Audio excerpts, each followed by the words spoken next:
오늘 말씀은 히브리서 5장 5절에서 10절 말씀입니다. 히브리서 5장 5절에서 10절 말씀을 보겠습니다. 히브리서 5장 5절부터 10절까지 말씀을 교독하겠습니다. 저와 여러분이 한 절씩 교독하겠습니다. 또한 이와 같이 그리스도께서 대제사장 되심도 스스로 영광을 취하심이 아니요 오직 말씀하시니가 그에게 이르시되 너는 내 아들이니 내가 오늘 너를 낳았다 하셨고,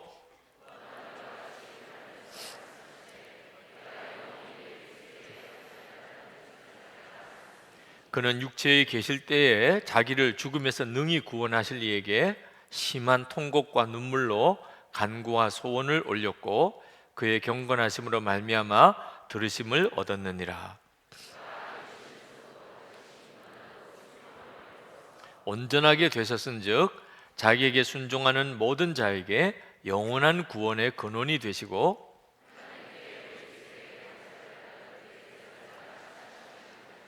아멘. 아멘. 자, 2015년이 여러분에게 복된 해가 되기를 축복합니다. 잊을 수 없는 해, 여러분의 평생 2015년이 정말 잊을 수 없는 해. 만약에 여러분이 여러분의 생애를 자서전을 쓴다면 2015년에 하나님의 행하신 일을 기록하지 않고는 자서전 자체가 불가능한 그런 해가 되기를 축복합니다. 여러분은 개인적으로 하나님 앞에 어떤 사람이 되었으면 좋겠습니다. 이런 기도 제목이 있으신가요? 하나님, 저는 이런 사람이 되고 싶습니다. 그런 마음의 소원이 있으십니까? 있으신 분들은 하나님께서 그 소원을 주신 줄로 믿고 계속 기도하시고, 만약에 없으신 분, 누구에게 말하기는 좀 창피한 그런 정도의 기도 제목밖에 없으신 분들에게는 제가 좋은 삶의 목표, 여러분의 영적인 목표를 하나 드리고 싶은데, 그것은 주님 앞에 섰을 때 온전히 순종한 사람이라고 하는 칭찬을 받게 해 주옵소서. 그 개인적인 기도 제목을 한번 여러분 거 삼아 보시기 바랍니다. 하나님, 제가 주님 앞에 섰을 때 너는 온전히 순종한 사람이구나 하는 그런 칭찬을 제가 받고 싶습니다. 주위에 있는 사람들도 여러분을 보고 평가할 때 저분은 온전히 순종하는 사람이었어 라는 칭찬을 여러분에게 할 수 있게 되기를 기도해 보시기 바랍니다. 저는 교회적으로도 제 마음의 간절한 소원은 오직 주님이 명령하시면 온전히 순종하는 교회 되기를 원하는 것입니다.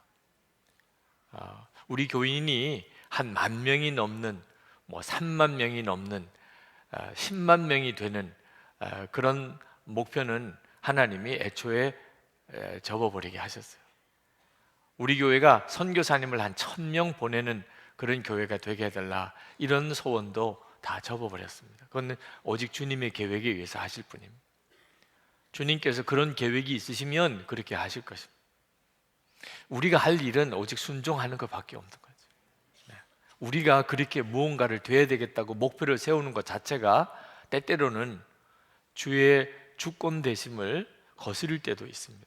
주님의 계획은 우리 생각과 다를 때가 많습니다.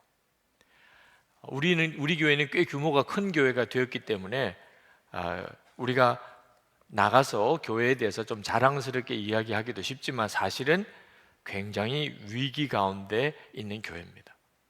이 정도쯤의 규모가 되면 예수님보다도 예배당 크기를 자랑하기 쉽고, 교인 수를 자랑하기 쉽고, 선교사님 수를 자랑하기 쉽고, 예산을 자랑하기 쉽고, 예배를 드려도 이렇게 집회를 해도 아주 화려하게 그렇게 집회를 하는 것을 자랑하기 쉽고, 교회의 여러 가지 좋은 신앙 프로그램을 자랑하기 쉽고 그렇게 됩니다. 선한목자교회에 그러면 여러 가지 일을 꼽다가 그만 너무 많이 꼽다 보니까 예수님만 빠져버린, 이렇게 되기가 쉬운 것이 위기인 것. 그래서 저는 교회적으로 우리 교회가 온전히 계속해서 예수님에게 순종하는 그런 교회가 되기를, 그래서 주님의 임재하심이 항상 교회에 늘 충만한 그런 교회가 되는 것이 간절한 기도 제목이고, 여러분도 그렇게 기도해 주시기를 바라는 것입니다. 어떤 때는 주님께 순종하고 또 주의 임재하심을 바라보느라 우리 교회가 어느 정도 규모인지도 잊어버렸어요. 우리 교회가 뭐하고 뭐 하는 것도 다 잊어버렸어요. 그냥 너무 예수님 그분에게만 완전히 우리가 몰입되어 있기 때문에. 그러면 좋은 교회입니다. 네. 여러분 개인적으로 여러분이 예수님에게 온전히 순종하는 사람, 우리가 교회적으로 예수님에게 온전히 순종하는 교회가 되어지는 일은 참으로 중요한 것입니다. 성경에 보면 다윗과 사울 왕은 아주 대조적인 사람입니다. 하나님은 아마 우리에게 다윗과 사울 왕을 보여주시면서 우리가 순종이 왜 중요한지를 깨우쳐 주시려고 의도하셨던 것처럼 그렇게 느껴질 정도입니다. 너무 달라요. 다윗 왕과 사울 왕은. 그 차이의 핵심은 순종입니다. 사울 왕은 하나님으로부터 버림을 받는데 그 사울 왕이 버림받은 이유가 불순종 때문입니다. 아말렉을 치러 하나님께서 사울 왕을 보내실 때 하나님은 사울 왕에게 사무엘을 통하여 명령하기를 다 진멸하라, 짐승까지도 다 진멸하라, 그렇게 명하셨어요. 아말렉은 사탄의 상징입니다. 하나님이 다 진멸하라고 그랬어요. 하나도 살려두지 마라. 사울 왕이 분명히 그렇게 들었습니다.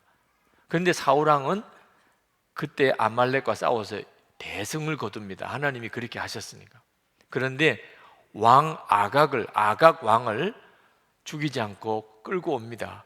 그리고 백성들 보는 앞에서 끌고 와서 죽입니다. 얼마나 극적인 효과가 있어요. 그리고 수많은 살찐 소떼와 양떼를 끌고 옵니다. 사울 왕은 들어도 하나도 기억을 못했던 것 같아요. 이런 사람들이 있습니다. 하나님의 말씀을 들어도 순종하려고 하는 마음이 있는 사람 아니면 기억도 안 납니다. 그러나 아말렉을 치라 이런 정도로만 생각했던 것 같아요. 하나님은 분명히 하나도, 살아있는 것은 하나도 살려두지 마라. 순종하려고 듣는 사람은 하나님이 말씀하신 게 뭔지 꼬치꼬치 이렇게 귀에 들려옵니다. 근데 적당히 순종하는 사람은 들은 것 같아요. 그런데 하나님이 말씀하신 내용 하나하나는 기억이 안 납니다. 그러나 아말렉을 진멸하라고 하셨구나.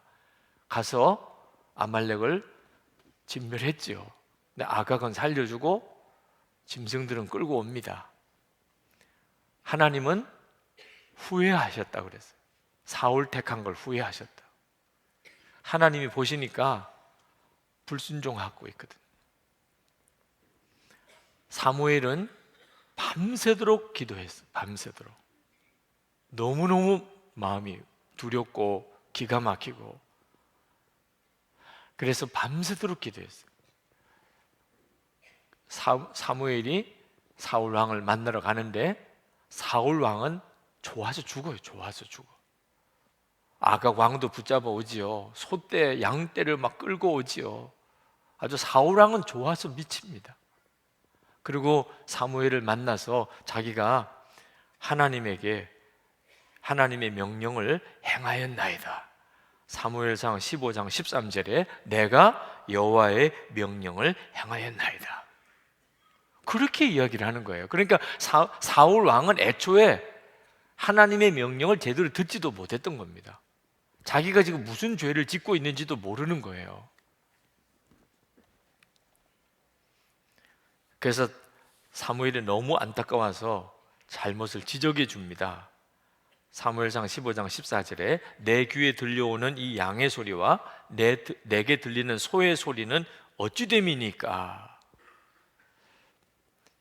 이 정도쯤 되면 자기가 처음에 들었는데 잊어버렸다거나 새겨 듣지 못했었다거나 뭐 이 정도면 제가 잘못했습니다. 그렇군요.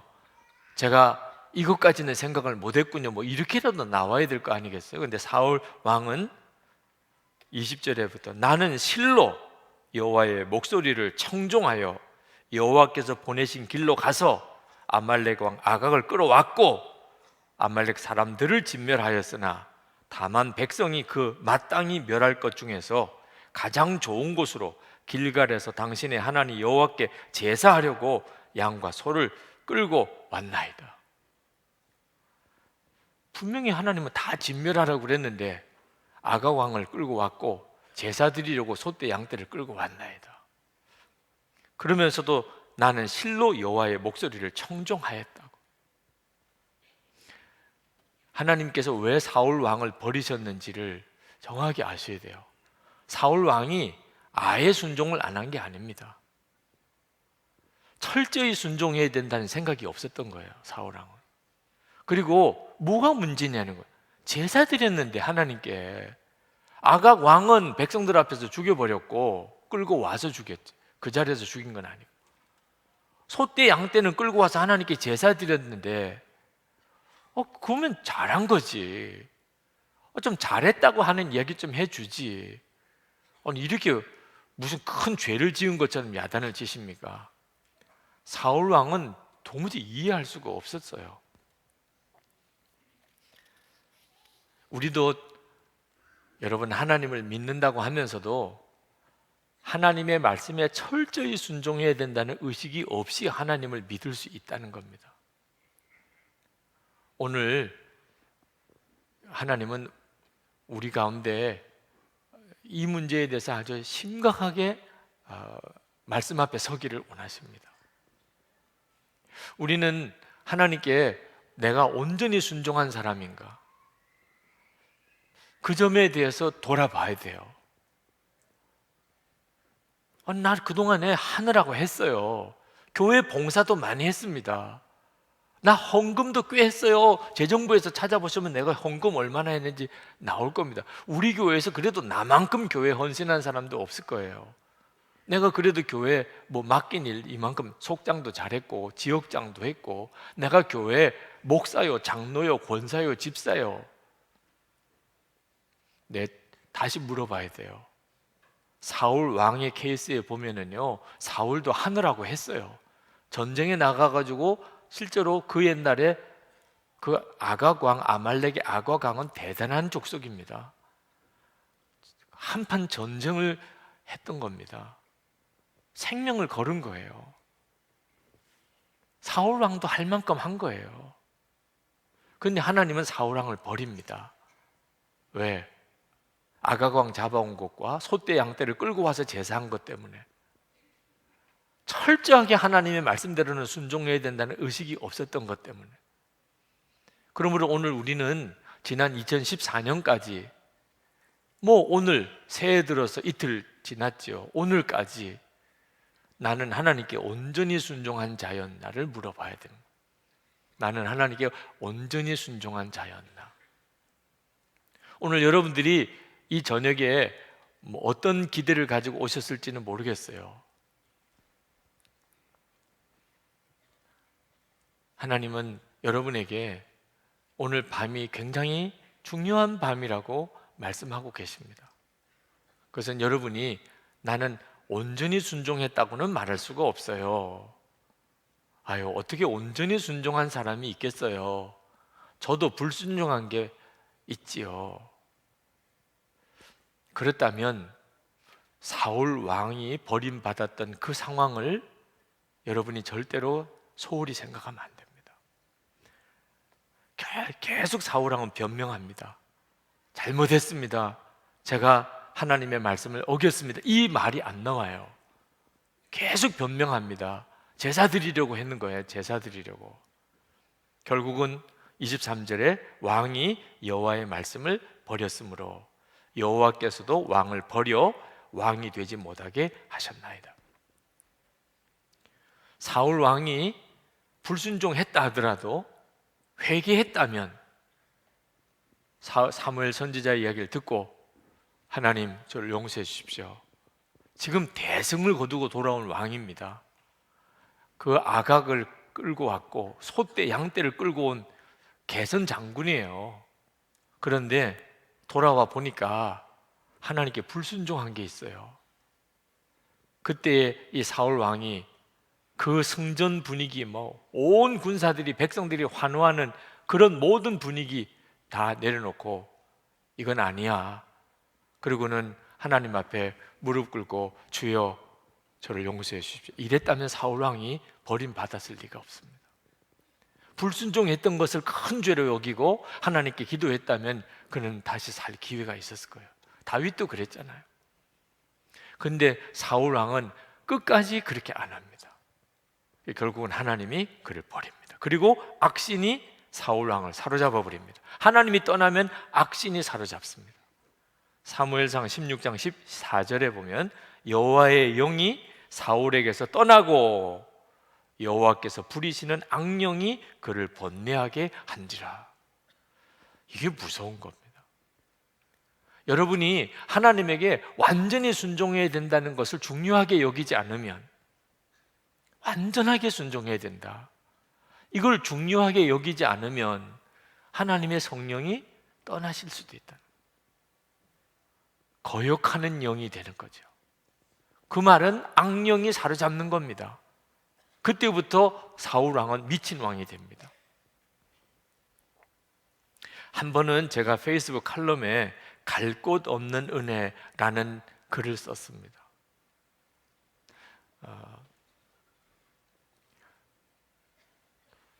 근데 그 글을 읽고 어느 선교사님 아내 되시는 분이 항의 글을 보내오셨어요.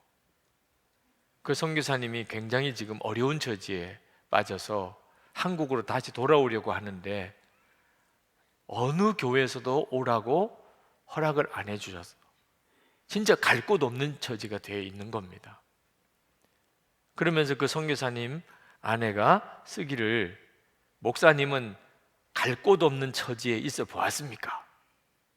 우리처럼 고생해 보셨습니까?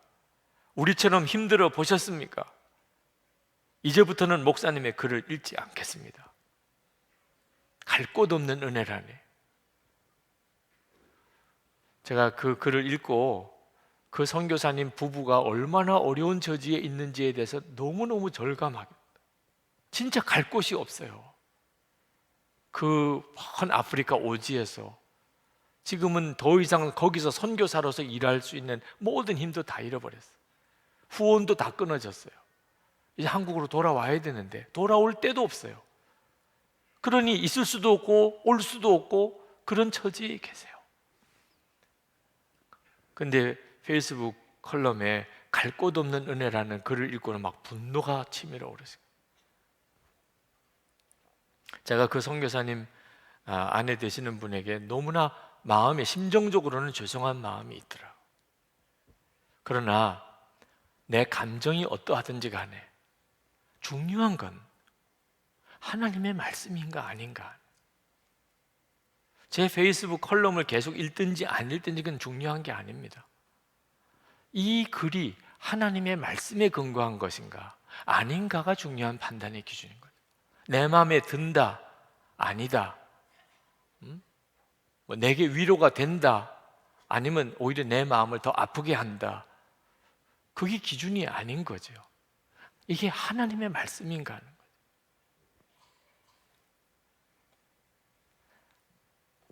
여러분, 우리가 하나님의 말씀에 대해서 명확한 기준을 가져야 돼요.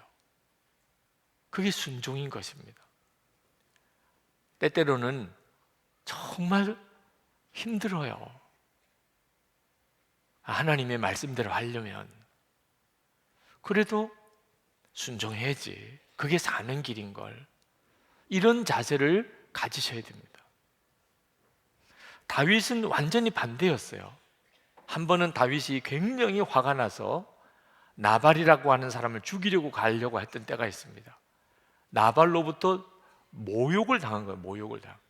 자기는 그동안 나발을, 양떼들을 지켜주었는데 그 도적떼들로부터 이 나발이 자기를 완전히 불황자 취급을 하는 거예요.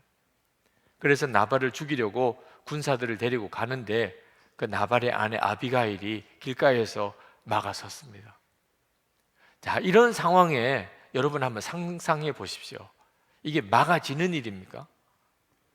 근데 다윗은 그 아비가일이 한 이야기가 하나예요. 나중에 당신이 왕이 될 텐데 그때 당신이 이런 나발과 같은 사람을 친히 칼로 죽였다, 이런 이야기를 왜 들으시려고 하십니까? 돌아가십시오. 다윗이 하나님의 말씀이다 이렇게 받았어요. 사람이 이렇게 분노가 막 치밀어 오를 때, 이럴 때 이렇게 마음을 싹 바꾼다는 일이, 여러분도 다 경험이 있으신지 모르겠지만 이건 정말 어려운 일이거든요. 밧세바와 사이에 아들을 낳았죠. 그런데 하나님이 그 아들을 치셨습니다. 죽어가요. 살려달라고 금식하고 울고 얼마나 하나님께 매달렸는데 죽었습니다. 죽었어요. 죽기 전에 그렇게 울고 불고 매달렸으면 죽었다 그러면 뭐 까무러쳐야 되는 거 아니에요. 죽었다는 걸 알고는 깨끗하게 씻고, 그리고 밥 가져와라. 사람이 어떻게 이렇게 바뀔 수 있나 싶을 정도. 하나님이 하신 걸 어떻게 하겠네. 하나님이 아직도 죽이지 않았을 때는 살려달라고 몸부림치고 기도는 하지만, 일단 하나님이 거둬가셨으면 그럼 받아야지. 이렇게 마음을 싹 바꿔버립니다. 사울 왕 2번이나 죽일 기회가 와도 하나님이 기름 부어 세운 왕인데, 미친 왕이에요.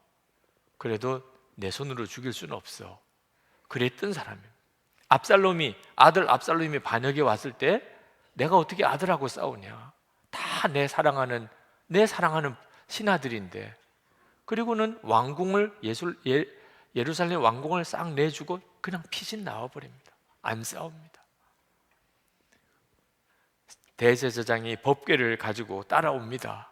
이 법궤가 있는 데가 정통입니다. 지금 압살롬이 정통이냐 다윗이 정통이냐, 법궤가 어디에 있느냐, 사람들은 그걸 볼 것입니다. 그래서 법궤를 가지고 따라올 때 다윗이 돌아가라 그랬어요. 다시 돌아가라. 법궤 붙잡고 내가 정통이다 이런 주장 나 하기 싫다.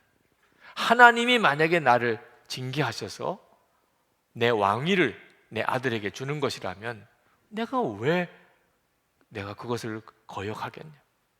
나는 하나님의 처분에 맡길 것이다. 하나님이 나를 왕으로 생각하신다면 당연히 나를 돌아오게 하실 것이다.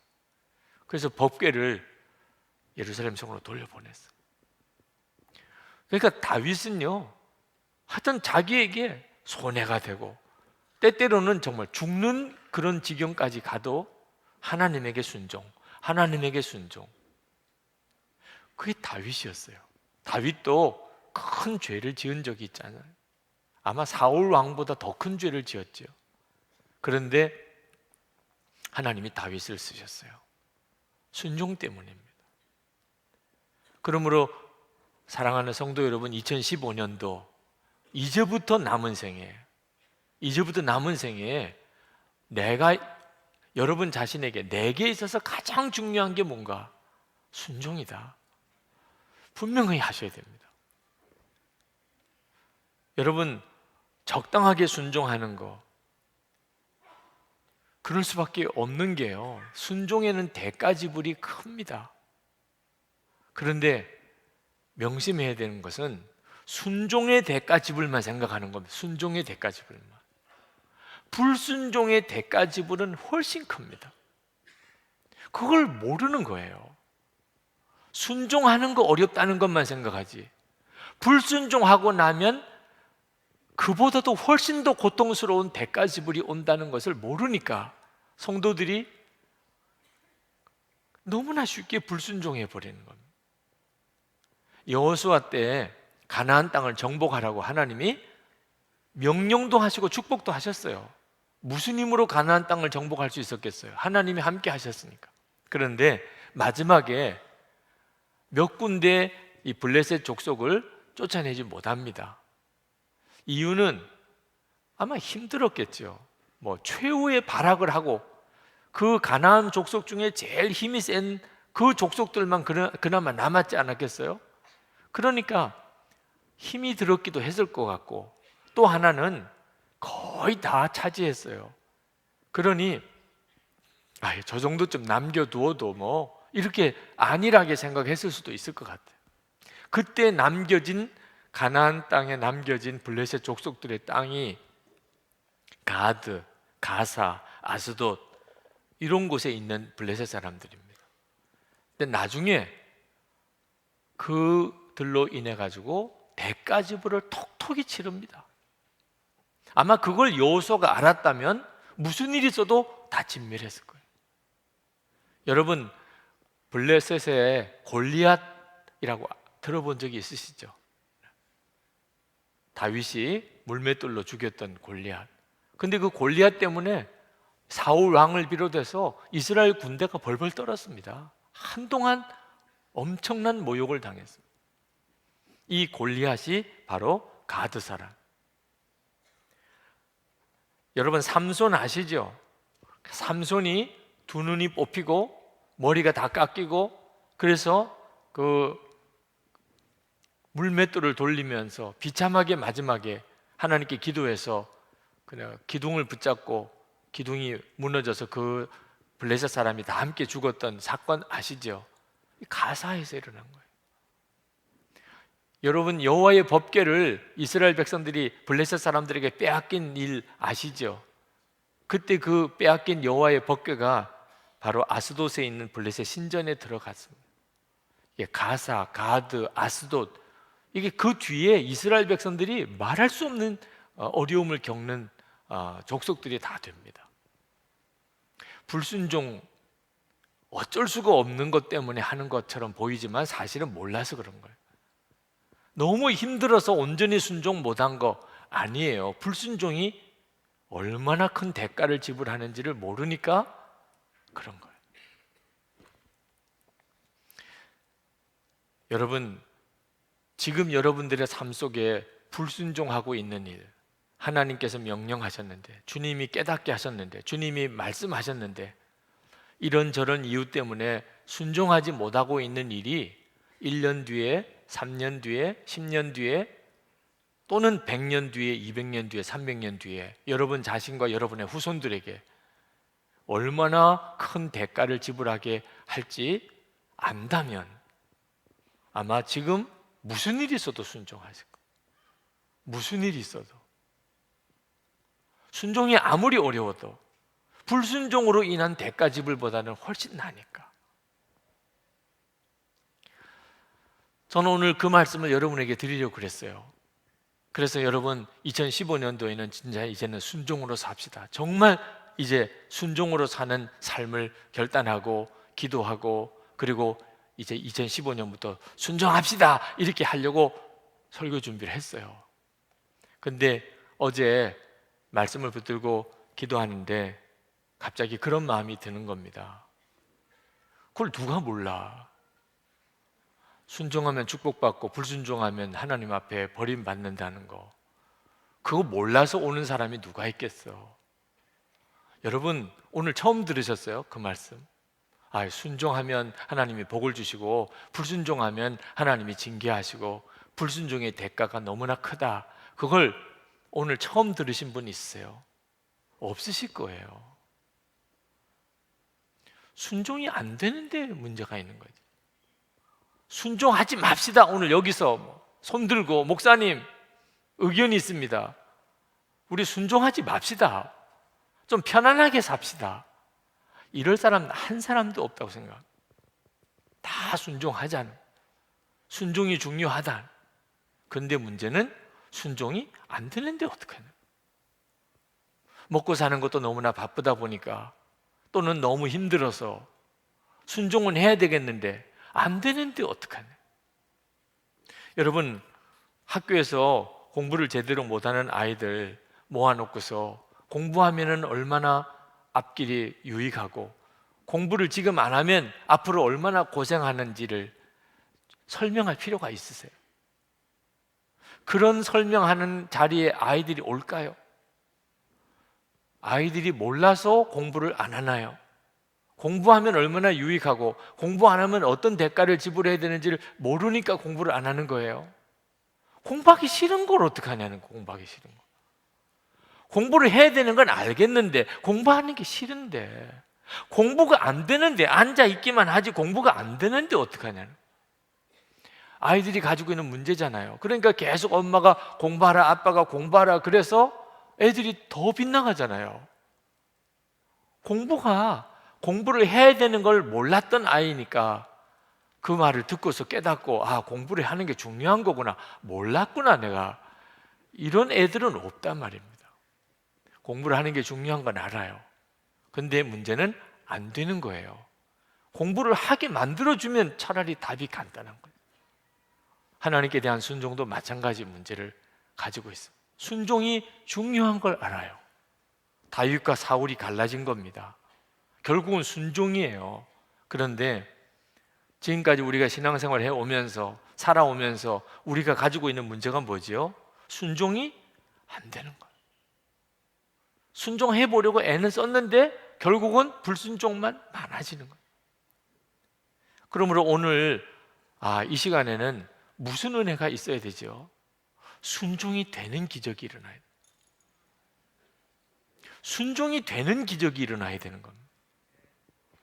그래서 어제 말씀을 붙들고 하나님께 기도하는데 갑자기 이건 정말 떨리는 기도 제목이에요. 하나님, 오늘 순종이 되는 기적이 일어나게 해주셔야 됩니다.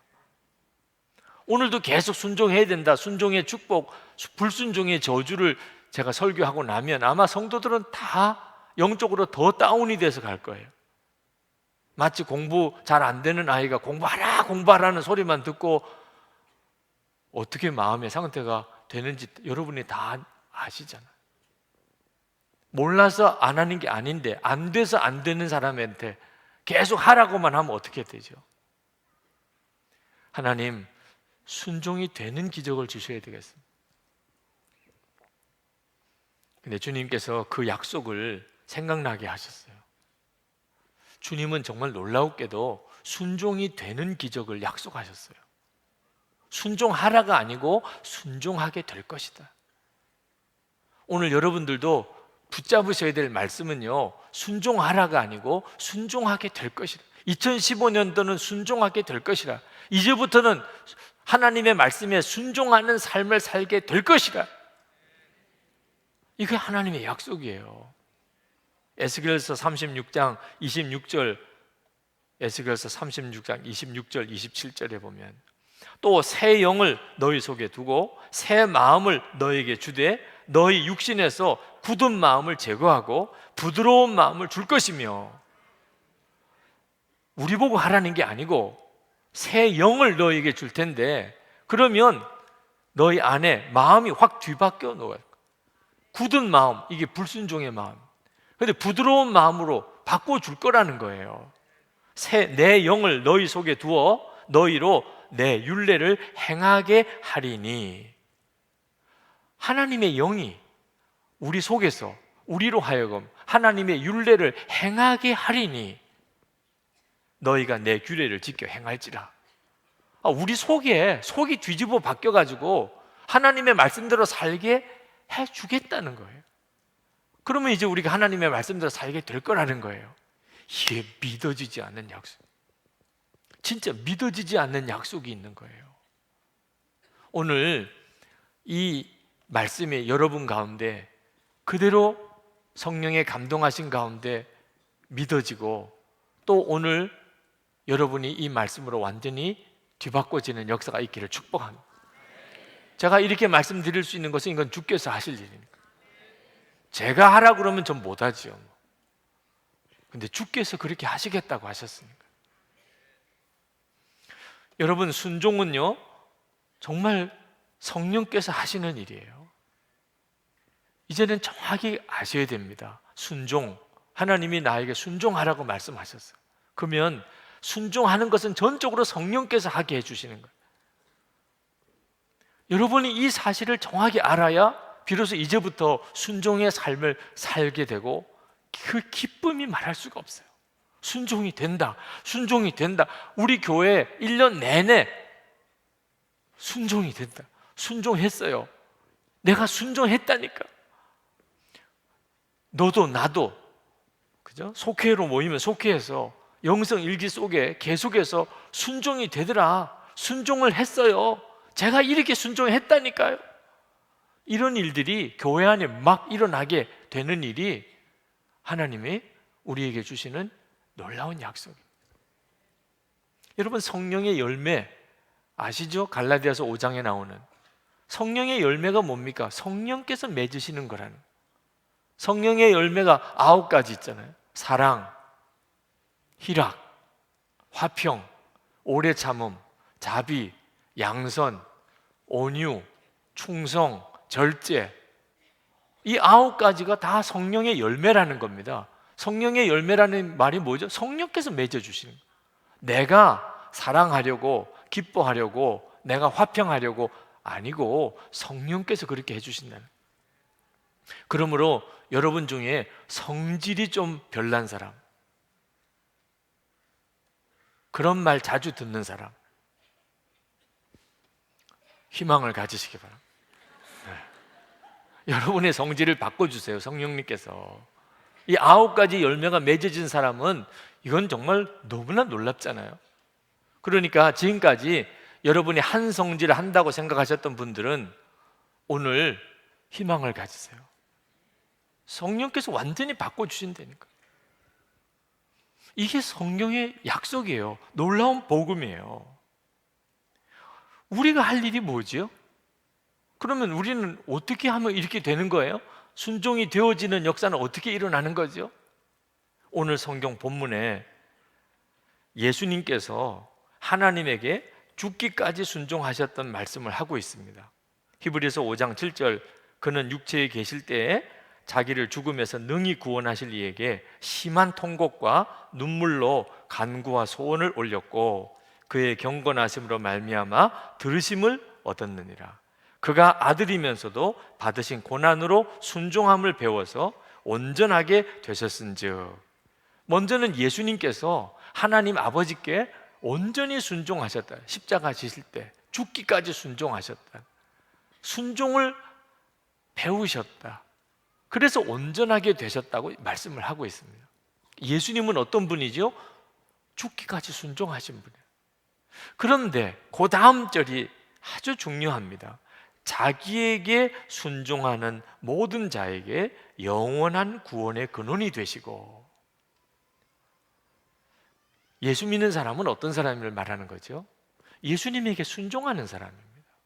자기에게 순종하는 자에게 영원한 구원의 근원이 되셨다.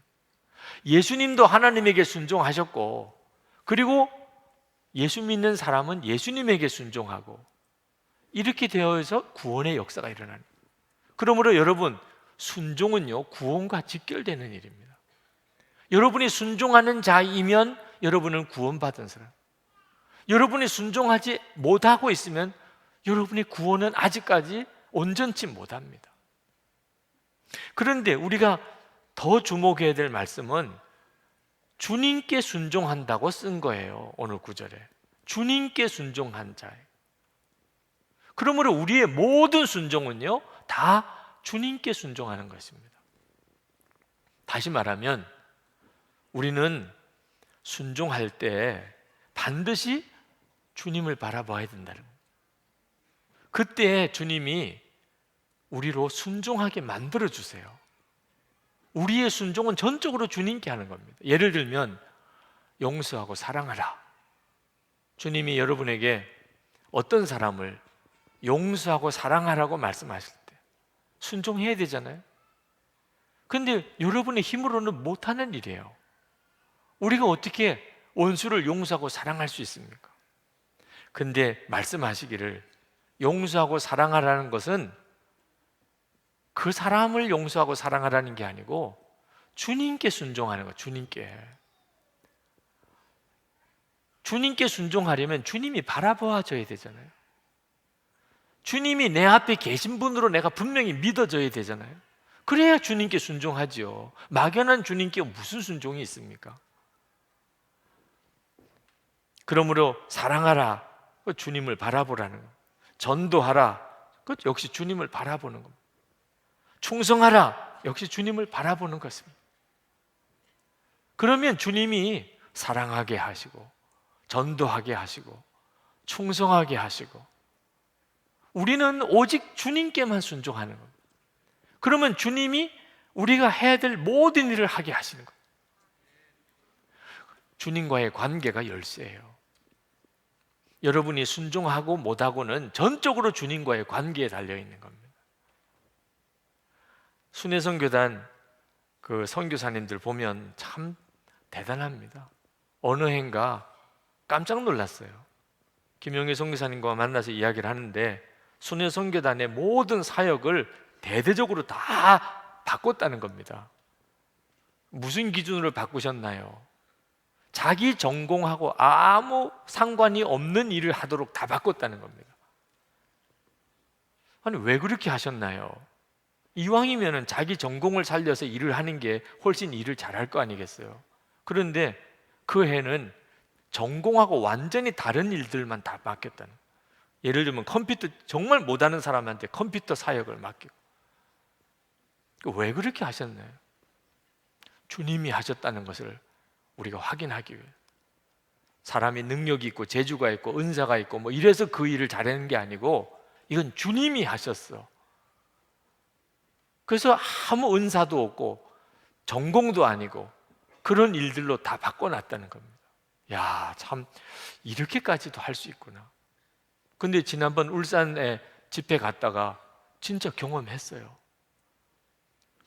강사 영접하려고 기차역에 나온 사람을 만났는데, 그래서 울산에 사시는 분인 모양이죠. 그랬더니 울산 자기가 처음 왔대요.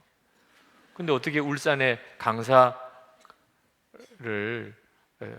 모시러 오는 역할을 맡으셨나요? 그냥 맡겼다는 거예요. 참 맡겨도 뭘 이렇게 대책 없이 맡기나요? 이왕이면 울산 지역의 자원봉사자 중에서 강사를 모시는 역할을 해야 울산의 지리도 알고 운전도 하고. 울산 처음 온 사람이 내비게이션 계속 찍어가면서, 그리고 저를 그러면서 주님이 하셨습니다 그러시더라고요. 네. 아프리카에서 오신 선교사님은 더 어이없는 이야기를 하더라고요. 네. 통역 요원이 나왔는데 영어를 하나도 모르는 사람. 그냥 맡겨드려요. 당신은 통역 요원 하시라. 그래서 영어 잘하는 사람 데리고 나왔다는 거예요. 자기는 못하지만 해야 되니까. 주님과의 관계, 그죠? 주님과의 관계예요. 내가 주님께 순종하는 겁니다. 주님과의 관계가 눈 뜨인 사람은 이런 참 신기하고도 재미있는 일도 해요. 주님과의 관계가 애매한 사람은 그때부터 순종이 다 무너지는 거예요. 나를 순종하게 해줄 수 있는 주님이 내가 실제가 아니면, 그저 내가 교회만 다닌 거지 내게 있어서 예수님이 실제가 아니면, 그러면 순종은 그 사람이 불가능한 것입니다. 여러분, 문제는 주님을 바라보지 않는 사람이에요. 그러면 주님도 그를 순종하게 해줄 수 없습니다. 주님께 순종이 안 되는 사람은 어떤 일도 순종이 안 돼요. 여러분이 주님께 순종이 되는 사람, 다시 말하면 주님이 바라보아지는 사람이면 어떤 일도 순종하게 됩니다. 오늘 여러분에게 영상을 하나 보여드리고 싶습니다. 미국 하버드 대학의 에드워드 트로닉 박사가 실험을 한 영상입니다. 어린아이를 엄마가 기르는데 항상 웃는 얼굴로 어린아이를 대할 때하고 무표정한 얼굴로 어린아이를 대할 때하고 아이들의 반응이 엄청나게 달라진다는 거예요. 여러분에게 보여드릴 영상은 이런 영상입니다. 어린아이가 엄마에게 이렇게 기어옵니다. 엄마가 어린아이 앞에 서 있으면. 그런데 그 기어오는 중간에 밑에 구멍을 이렇게 팠습니다. 낭떠러지 같이 그 위에다가 유리를 덮었어요. 그러니까 위로는 기어올 수는 있어요. 근데 오다가 보면은 밑이 낭떠러지가 보이는 거죠. 아이가 거기를 기어오다가 밑에 낭떠러지가 보여요. 그때 이 아이가 엄마를 쳐다봅니다. 근데 엄마가 아무 표정 없이 그냥 무표정한 얼굴로 아이를 이렇게 보고 있어요. 이 아이가 그 엄마를 몇 번 쳐다보다가 그만 돌아서 버리고 맙니다. 못 건너와요. 두 번째 실험은요, 아이가 기어오다가 그 순간에 엄마를 쳐다봅니다. 엄마가 웃고 있어요. 그러면 그 무서운 것 같은 상황에 아무 구애받지 않고 엄마에게로 기어옵니다. 아까 못 오던 그 아이가. 여러분, 부모님들은 좀 회개할 일입니다. 네. 우리가 우리 아이들에게 웃어주는 것만 해도 얼마나 엄청난 영향을 미치는, 우리가 아이들이 보는 앞에서 무표정해지거나 또는 화나거나 할 때 그 아이가 실제로 심리적으로 얼마나 심각한 어려움을 겪게 되는지를 보시잖아요. 네. 이 영상은 기본적으로는 우리가 자녀를 양육할 때 또는 우리가 주위 사람들에게 웃는 얼굴, 긍정적인 얼굴을 보여주는 일은 그 사람의 행동에 엄청난 영향을 미친다는 뜻입니다. 그러나 저는 오늘 이 영상을 여러분에게 보여드리고 싶었던 이유는 주님과 우리 사이의 관계예요. 여러분은 예수님이 어떤 얼굴로 여러분을 보시고 계십니까? 어떤 얼굴일 거라고 하는 게 아니고 실제로 여러분은 예수님이 어떤 얼굴로 보이세요? 전혀 무표정한 얼굴로 그렇게 주님이 여러분에게 보이실 수 있어요. 주님과의 친밀함이 전혀 없는 사람입니다. 주님, 아무 생각이 없어요. 내게 있어서의 주님은 다정하게 말을 걸어오시는 분도 아니고 웃는 얼굴로 나를 이렇게 맞아주시는 것처럼 그렇게 전혀 경험이 안 되는, 그냥 주님은 계시겠지, 계실 거야, 나와 같이 계실 거야, 이런 정도쯤으로밖에 주님이 여러분에게 느껴지지 않는 분은 순종 안 됩니다. 이 영상에 보는 이 아이랑 똑같아요. 도무지 죽을 것 같은 순간이요. 하나님 말씀대로 하면 죽을 것 같고, 하나님 말씀대로 하면 망할 것 같고, 하나님 말씀대로 하면 굶어 죽겠고, 하나님 말씀대로 하면 완전히 따돌림 당하고, 그 순간에 주님은 나에게 무표정한 분이세요. 주님은 나에게 너무 막막하세요. 순종 못합니다. 여러분이 순종이 안 된다, 이유가 있어요. 어려워서 그런 게 아닙니다. 하나님 말씀대로 하는 게 어려워서 그런 게 아닙니다. 여러분에게 있어서 주님은 친밀한 분이 아니신 거예요. 웃음으로 여러분들을 이렇게 맞아주시고 여러분은 그 주님의 웃는 얼굴을 보는 이런 관계가 아닌 겁니다. 그러니까 모든 건 여러분이 책임져야 돼요. 여러분의 능력으로 해결할 수 없는 문제에 부딪히면 못하는 거예요. 아무리 하나님이 믿으라, 하나님이 전능하신 걸 모르냐, 하나님은 천지를 지으신 하나님이시다, 순종하는 자에게 이런 복이 있다, 아무 소용 없어요. 여러분에게 있어서 주님이 웃는 얼굴로 보여지지 않는 이상은 여러분은 아무것도 못합니다. 순종이 안 되는 이유는 주님과의 친밀함이 달린 것이라니까. 그런데 주님이 웃는 얼굴로 바라보아지고 나면, 그러면 문제는 완전히 달라집니다. 정말 힘들고 어려운 순간이 와도 주님은 나에게 웃는 얼굴로 느껴집니다. 그러면 끝까지 갈 수 있어요. 그러므로 순종은 주님이 주시는 겁니다. 순종은 내가 하는 거지만 그 힘은 주님이 주시는 건데, 어떤 사람에게 주님이 능력이 되어 주시는가? 왜 어떤 사람에게는 능력이 되고 어떤 사람의 능력이 안 되는 거죠? 주님과의 친밀함이 다른 거예요. 어둠 속에서 빛나는 등불을 들고 오라는 책, 스티븐 메트카프 일본 선교사님, 그분의 전기입니다. 이분이 영국 사람인데 그 중국에서 태어나서 10대 때 2차 대전을 맞이합니다. 일본 포로 수용소에 거기서 10대 시절을 보냅니다. 말할 수 없이 고생을 하죠. 그러면서 일본군에 대한 잠혹함을 보면서 일본 사람을 증오합니다. 이 스티븐 메트카프, 나중에는 선교사님이 되지만. 근데 이 일본 포로 수용소에서 놀라운 사람을 한 사람을 만나요. 에릭 리델 선교사입니다. 여러분, 에릭 리델이 누군지 아시죠? 1924년에 파리 올림픽 금메달리스트입니다. 그는 100m 전공인데 주일에 시합이 있는 바람에 포기합니다. 영국은 막 들끓죠. 금메달 최우 유력한 후보가 포기를 해버리니까. 그런데 400m, 자기 전공이 아닙니다. 근데 400m에 출전을 해서 거기서 금메달을 땁니다. 그래서 대단히 유명한 사람입니다. 그분에 대한 영화도 나온 것. 근데 그가 그 올림픽 금메달리스트라는 영예를 다 내려놓고 중국 선교사로 갔습니다. 그리고 일본 포로 수용소에 끌려 들어온 거예요. 거기서 이 에릭 리델 선교사와 스티브 메트카프가 10대 때 만난 것. 거기서 성경 공부를 했어요. 그 성경 공부 어느 날 주제가 뭐냐면 원수를 사랑하라는, 원수를 사랑하라. 그들에게 있어서의 원수는 일본군입니다. 에릭 리델 선교사님이 일본 사람을 사랑해야 된다는 거예요. 왜? 원수를 사랑하라고 했으니까. 이 스티븐 메트카프는 말도 안 된다는 거예요. 아니 어떻게 저 일본 사람들을 사랑할 수 있느냐. 그래가지고 그 성경 공부 시간에 가르치는 에릭 리델 선교사와 이 10대인 스티븐 메트카프가 막 싸움이 일어났을 정도. 그때 에릭 리델 선교사님이 스티븐 메트카프에게 일본 사람을 위해서 기도해보라. 기도해보라. 지금 사랑이 된다 안 된다 말하지 말고 일단 일본 사람을 위해서 기도해보라. 그래서 이 스티븐 메트카프가 기도를 해봅니다. 하나님, 일본 사람을 위해서 기도합니다.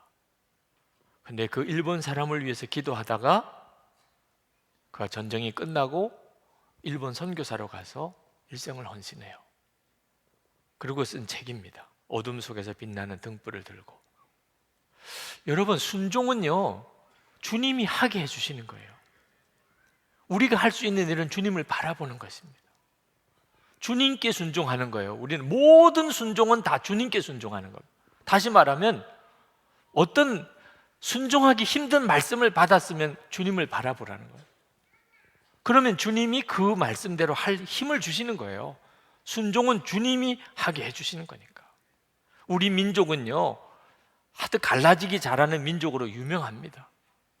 그래서 우리 한국은 한국 교회 안에도 싸움이 많습니다. 우리 교회 정도쯤 규모가 되면 얼마나 하나 되기 힘들겠습니까? 그런데 성경은 성령의 하나 되게 하심을 힘써 지키라고 말씀합니다. 우리 이거 순종해야 됩니다. 성령이 하나 되게 하심을 힘써 지켜야 돼요. 무슨 일이 있어도 해야 돼요. 힘들어도 해야 돼요.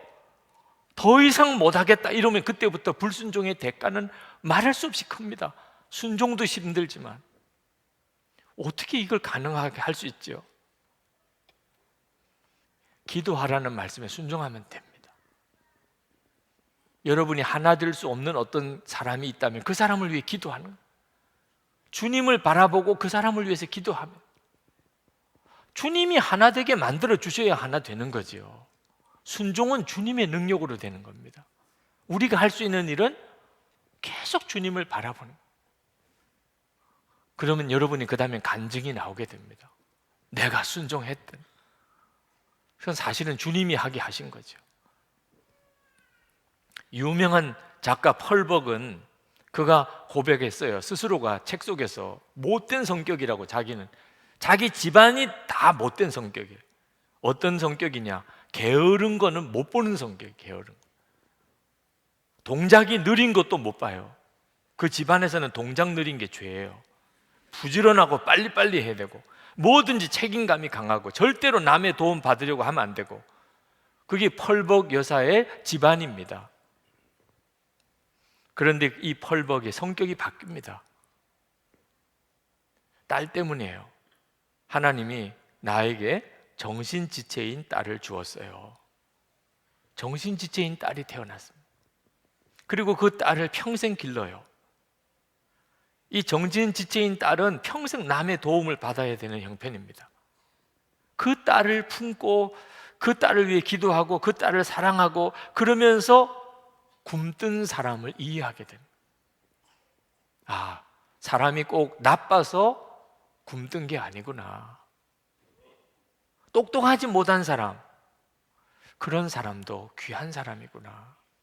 자기 딸을 기르면서 전에는 용납할 수가 없었어요.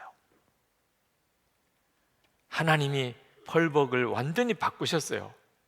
그 딸 기르다가 품어주는 사람, 이해하는 사람, 용납하는 사람, 기다릴 줄 아는 사람. 여러분, 사람은 바뀝니다. 순종도 반드시 주님 안에서 바뀝니다. 우리 힘으로 못하는 순종 주님이 다 하게 해주세요. 하나만 조건이 있어요. 주님을 바라보는 거예요. 주님이 나에게 웃는 얼굴로 보여질 수 있는, 그렇게 24시간 주님을 바라보시라. 매일 하시라. 매일 하시라. 성령의 능력을, 엄청난 능력을 받는 것도 참 귀한 하나님의 은혜지만, 매일 주님과 주님을 바라보고 또 주님을 바라보고 영성일기를 쓰는데 여러분 스스로도 별로 글 같지도 않은 글이에요. 밥 먹은 것밖에 쓴 게 없어. 네. 계속 부부싸움 한 것밖에는 쓴 거 없고, 애들 그냥 속 뒤집어 놓는 것 때문에 속상해서 쓴 거. 근데 여러분 보세요. 성령의 불같은 체험을 한 사람과 매일 그래도 주님을 계속 바라보면서 살았던 사람, 나중에 3년, 5년 뒤에 보세요. 도대체 누가 주님께 순종할 수 있는 사람이 되는? 저는요, 성령의 엄청난 능력을 받은 사람도 하나님께 불순종하는 사람 많이 봤습니다. 불법을 행하는 사람 성경에도 나와 있잖아요. 주의 이름으로 권능을 행하고 선지자 노릇하고, 그래도 불법을 행하는 자들아 내게서 떠나가라 그러셨잖아요. 근데 주님이 나에게 웃는 얼굴로 그렇게 바라보아지는 사람은 못하는 거예요, 불법을. 그래서 새해에는 영성일기를 순종일기가 되게 해보자는 거예요. 우리가 이제 영성일기를 쓰는 일에 대해서 어지간히 이제 훈련이 되셨어요. 이제는 그저 주님을 생각하는 데서 이제는 순종으로 나가자. 여러분, 매일 순종을 초점을 맞춰가지고 한번 일기를 써보세요. 오늘은 내가 뭘 순종했나? 전에는 내가 오늘은 주님을 생각했나가 주제인데, 이제는 내가 뭘 순종했나? 오늘 이거 순종했습니다. 오늘 이건 순종을 못했습니다. 기록만 해보시라는 거예요. 순종하는 것은 주님이 하게 해주신다니까. 순종이 안 되는 것 때문에 중단하지 말고, 원래 우리는 순종을 못하는 사람입니다. 그런데 이거는 순종했고 이거는 순종 못했고 기록이라도 해보고, 그 다음에 여러분이 일기 속에 주여 제가 오늘 이것을 순종했습니다, 주님이 하셨습니다. 프랭크 루바크 선교사가 주님을 바라보는 일기를 1930년에 쓰기 시작을 했는데, 7년 지나서 1937년 그때 그가 일기 속에 변화가 오기 시작한, 하나님 의식하기 몇 퍼센트, 복종하기 몇 퍼센트, 그걸 일기 때마다 썼어요. 내가 오늘 하나님 의식한 것은 몇 퍼센트냐, 오늘 내가 복종한 것은 몇 퍼센트냐. 프랭크 루바크 선교사님도 주님을 바라보는 일기에서 순종 일기로 바뀐 거예요. 어느 목사님이 똑같이 순종을 측정하는 기준을 이렇게 써보다가 기준이 혼란스러워요. 몇 퍼센트라고 써야 되나? 그래서 너무 짜증나서 안 썼대. 그랬더니 생활이 확 달라져. 퍼센테이지는 여러분이 알아서 쓰셔도 돼요. 좀 스스로 이게 후하게 주면 90%, 90%부터 100%까지도 10단계가 있잖아요. 네. 조금 정직한 사람은 10%부터 20%. 그건 주님이 그 기준을 어떻게 매겼느냐에 따라서 아마 심각하게 생각 안 하실 거예요. 그러나 오늘은 어제보다도 더 순종했나? 오늘은 순종한 게 있나? 그걸 꾸준히 점검해 보시라고. 그러면 여러분들이 알게 될 거예요. 이 내 삶 속에서 주님이 얼마나 놀라우신 분인가. 여러분의 삶에서 일어나는 간증이 놀라운 거예요. 죽은 사람이 살아났다는 걸 누가 보고 전해주는 것보다 여러분의 삶에서 순종 안 되던 게 순종이 되는 역사가 놀라운 거예요. 성도 여러분, 새해에 순종의 삶을 시작해야 합니다. 늦으시면 안 됩니다. 이 삶을 늦게 하시면 안 돼요. 지금 우리에게는 정말 하나님에게 순종하고 사는 사람들이 필요해요. 세상 사람들이 기독교인을 무시하는 이유는 순종 안 하고 살기 때문입니다. 우리 스스로도 순종하고 싶은데 안 되는 문제에 부딪혀 있어요. 그런데 주님은 말씀하세요. 주님을 바라보는 자는 순종하게 되는 거예요. 저는 오늘 여기 있는 여러분들이 2015년도는 주님 그렇습니다. 저는 이제부터 순종의 삶을 살겠습니다 라고 나서시는 이들이 오늘 이 자리에서 일어나게 되기를 원합니다. 몇 명이 일어날지는 주님만이 세겠죠. 몇 명이 일어날지는. 여러분이 그 사람 중에 한 사람이 되기를 원합니다. 여러분, 또 여러분에게 부탁드리고 싶은 것은 순종하는 삶을 위해서 서로 연합하는 것입니다. 같이 해야 됩니다. 제가 처음 목회를 시작할 때 고명균 목사님이라는 원로 목사님이 계셨어요. 지금은 돌아가셨습니다. 아주 대단한 부흥사셨습니다. 그 은퇴하시고 난 다음에 시골 교회들을 돌아다니시면서 아주 전도사들이 목회하는 어려운 교회 자비량으로 오셔서 부흥회도 하시고 하셨던 목사예요.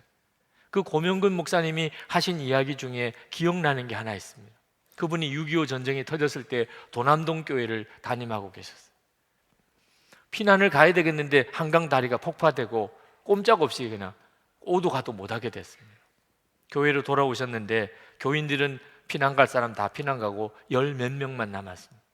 거기서 이제 공산 치하에서 살아야 되는 거예요. 그래도 교인들이 남아있으니 주일에 예배를 드리고 해야죠. 근데 내무소에서 소집을 했어요. 감리교 목사들 모이라고 다 통보가 왔습니다.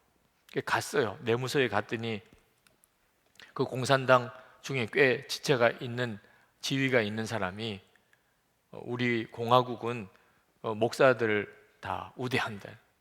여러분들 너무 겁낼 필요 없다. 여러분들의 모든 종교 활동을 다 보장해 주겠다. 단 하나, 두 가지만 하라. 두 가지만. 자수서를 쓰라. 자수서. 김일성 장군에게 자수서를 쓰라. 두 번째는 골기대회 참석해라. 이 두 가지만 하면 얼마든지 종교활동 보장해 주겠다. 그런 통보를 받았어요. 돌아왔습니다. 자수서를 써야 되나? 내가 김일성 장군한테 뭘 잘못한 게 있길래 무슨 자수서를 써야 되나? 골기대회 가서 인민군 만세, 이거 만세를 거기 가서 불러야 되나? 너무너무 마음에 갈등이 되더래요. 그 자수서를 안 쓰고 골기대에 참석 안 하면 그러면 어떤 해를 받을지 몰라요. 그런데 그 자수서를 쓰고 골기대에 참석하면 이게 하나님께 내가 잘하는 것일까? 그러다가 마음의 결단을 했던, 자수서를 내가 쓸 게 없으니까, 골기대에 난 갈 수가 없으니까, 잡아가면 잡아가고 죽이면 죽고, 그런 마음을 딱 정하고 나니까 갑자기 용기가 생기더라고요. 그래서 주일 예배 다 드리고 신방 다니고 그렇게 공산 치하에서 한 3개월을 지난 거예요. 이 수복, 9.18 수복 전에 공산군이 사택을 찾아왔어요. 총을 들고 군인들이 들어왔습니다. 당신 누구냐? 나 이 집 주인이요. 뭐 하는 사람이냐? 나 목사요. 그랬더니 그 인솔자가 구두를 벗고 사람을 찾으러 왔다는 거예요. 그랬더니 이 방 저 방을 쭉 다 수색을 하더니 자기가 찾는 사람 없다고 신발을 신고 나가더랍니다. 자기는 자기를 잡으러 온 줄 알았더니 목사라고 했는데도 그냥 돌아갔어. 나중에 9.18 수복되면서 소남동 뒷산에 가니까 그때 자수서 쓰고 골기대에 참석했던 목사들, 교인들 상당수가 거기서 죽었어요. 그리고 대부분은 붙잡혀서 납북을 당했고, 무슨 힘으로 자기가 그렇게 살았는지 모르지만 그랬던 이야기를 이렇게 해주더라고요. 그때 제가 그 원로 목사님, 고명근 목사님 얘기를 듣을 때가 전도사 때입니다. 그때 저에게 내가 만약에 저런 일을 당할 때가 오면 나는 어떻게 해야 되는 건가를 배웠어요. 내가 만약에 이런 일을 만나면 나는 어떻게 해야 되는가? 이렇게 하라는 거구나. 여러분, 우리가 서로 연합해야 될 이유가 서로 순종을 배워야 됩니다. 아, 저 집사님은 저렇게 순종했구나. 저 권사님은 저렇게 순종했구나. 나는 이렇게 순종해 봤어요. 주님은 이렇게 말씀하시는 것 같았어요. 그래서 내가 이렇게 순종했었어요. 그랬더니 이런 결과가 있었어요. 우리에게는 지금 그게 너무 필요해요. 그렇게 되면 우리 전체가 순종의 힘이 커집니다. 결국은 여기에 달려 있어요. 우리 한국 교회가 다시 일어나느냐 아니냐, 우리 민족이 다시 일어나느냐 아니냐 하는 것은 성도들이 진정으로 순종의 삶을 살아가는, 서서히 불순종만 많이 하던 그런 삶에서 하나씩 하나씩 순종해 나가기 시작하는 그런 성도들이 일어나기 시작할 때 뒤집어지는 거예요. 그때 혼자서 한두 사람이 하는 건 한계가 있습니다. 그리고 결국은 그 사람마저도 무너지고 말아요. 못 견뎌내니까. 그런데 여러분, 지금 이 자리에만도 거의 2,000명 가까이 모여 있습니다. 우리가 같이 순종합시다. 무슨 일이 있어도 순종하면 살고 불순종하면 죽습니다. 그러면서 주님이 우리에게 뭐라고 말씀하시는지 매일 점검해 가면서, 잘 알아듣지 못하겠고 잘 믿어지지 않아도 주님이 이렇게 하라 하시는 건가 보다. 그래서 해보고, 그렇게 해봤다고 서로 나누고, 전체가 순종의 걸음을 반 걸음씩 한 걸음씩 이렇게 움직여 가기 시작합니다. 그때 역사가 일어나요. 성령의 충만함은 그걸 말하는 거예요. 오늘 이 시간 하나님 앞에 우리가 기도할 제목입니다. 먼저는 여러분 자신이, 하나님, 제가 이제는 불순종이 얼마나 무서운 건가를 명심하겠어요. 주님이 말씀하셨으면 그 다음에는 무조건 순종입니다. 그러나 하나님, 순종할 힘이 없습니다. 너무 두렵습니다. 제가 주님을 바라봅니다. 주님을 웃는 얼굴로 저를 보여주소서. 제가 주님의 웃는 얼굴 너무나 친밀하게 정말 함께 계시는 그 주님이 믿어지게 해주소서. 보이지 않으신 주님이 보이는 분처럼 그렇게 정말 저를 만나 주시옵소서. 그러면 할 수 있겠습니다. 주님보다도 더 큰 게 어디 있겠어요. 그리고 연합하는 것입니다. 우리 같이 순종합시다. 속회 식구들끼리 2015년 우리 같이 순종합시다. 그저 주님을 바라보는 것 정도만 아니에요. 이제는 순종합시다. 그래서 하나님의 역사를 이룹시다. 이 시간에 우리 같이 찬송하고 기도했으면 좋겠습니다. 여러분들 안에 이제 성령께서 개인적으로 결단하게 하시고, 그리고 주님 앞에 반응하게 하실 줄 믿습니다. 우리 같이 통성으로 기도하고, 그리고 나와서 기도하실 분들, 여러분의 마음에 주님, 제가 준비되었습니다. 제가 얼마나 더 살지 모르지만 이제부터는 정말 주님께 순종의 걸음을 디디며 살겠습니다. 벌써 이틀 지났잖아요. 2015년 이틀이면 벌써 여러분 알만 하잖아요. 누가 여러분의 실제로 운전수였어요. 지난 이틀 동안, 이렇게 한 달 동안, 또 이렇게 1년 동안 사는 거거든요. 이건 안 돼. 벌써 1월 1일, 1월 2일 살아보니까 이건 아니에요. 하나님, 이건 내가 사는 거지 주님이 이끌어 주시는 삶 아니에요. 순종했던 게 뭔지 기억도 안 나요. 여러분, 이러면 안 되는 겁니다. 오늘 주님, 제 마음 안에 확정하기를 원합니다. 순종의 삶. 내일 아침 1월 3일 아침은 정말 다른 아침이 되기를 제가 원합니다. 여러분의 마음이 간절함이 있어서 강단에 나와 기도하실 분은 나오세요.